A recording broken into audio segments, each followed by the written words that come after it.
Hindi kumpleto ang Pinoy Olympians sa Heroes Welcome sa Malacanang noong Martes. Sabi ng palasyo, nauna na kasing bumiyahe pa ibang bansang iba. Pero ayon sa dalawang Olympian, hindi raw sila nasabihan kaugnay rito. Narito po ang aking unang balita.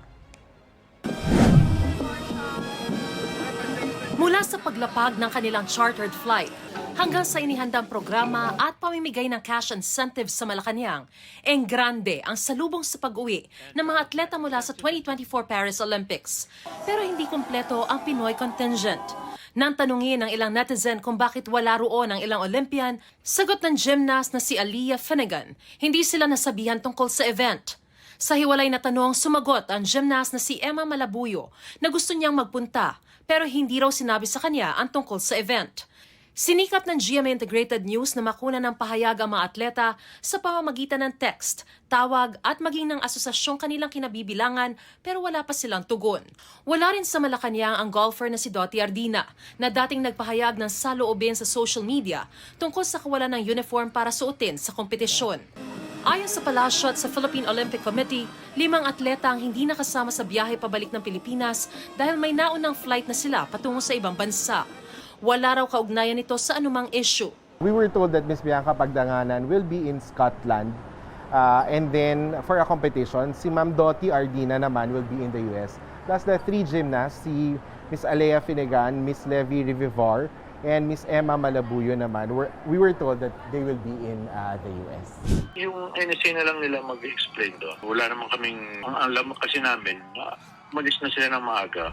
At kahit hindi nakadalo sa event, matatanggap daw ng mga atletang lumahok sa Paris Olympics ang cash incentive mula sa palasyo. Wala pong may iwan. Isa-isa sila meron. The athletes, the coaches should coordinate with the Philippine Sports Commission para ma-refer sila sa point person ng Office of the President para ma-claim. And if ever na hindi makiklaim personally ng athletes or ng coach, they need to submit an authorization letter and the IDs. May dagdag na gantimpala para kay 2-time gold medalist Carlos Yulo mula naman sa isang car company. Tatanggap siya ng high-end SUV na sana raw ay makapagdadala kay Yulo sa mas mataas pang tagumpay. Di lang gantimpala para sa sarili ang nakamit ni Carlos at ng iba pang mga Olympian sa kanilang pagsabak sa Paris 2024 Olympics. Gantimpala rin ito sa buong sambayan ng Pilipino dahil ang bitbit nilang 2 ginto at 2 bronze para sa bansa ang naglagay sa atin sa number 1 slot sa buong Southeast Asia. Si pole vaulter EJ Obiana naman tumanggap ng 3 million pesos mula sa 3 grupo nang bumisita siya sa kanyang alma mater. Sa inilabas na ranking ng World Athletics pagkatapos ng Olympics, bumaba sa 2nd pwesto si EJ mula sa pagiging world number 2. Nakatakdang mag-host si EJ ng world-class pole vault meet sa Pilipinas sa Setyembre.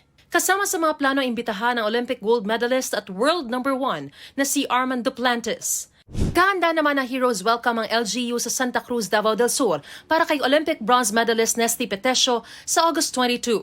Disyembre pa huling nakauwi si Nesty bago sumabak sa training sa Olympics ayon sa kanyang mga kaanak. Kaya naman sabik na sila makita siya. Sobrang saya po namin, sobrang saya ko po dahil personal namin makasama si Nesty para mapadama namin sa kanya na ang todo suporta namin bilang pamilya niya nandyan palagi po sa kanya. Excited kami makauwi siya para sama kami sa parade kung sakali. Mga kapuso, para una ka sa mga balita, mag-subscribe sa GMA Integrated News sa YouTube. Sa mga kapuso abroad, subaybayan niyo po kami sa GMA Pinoy TV at sa www.gmanews.tv.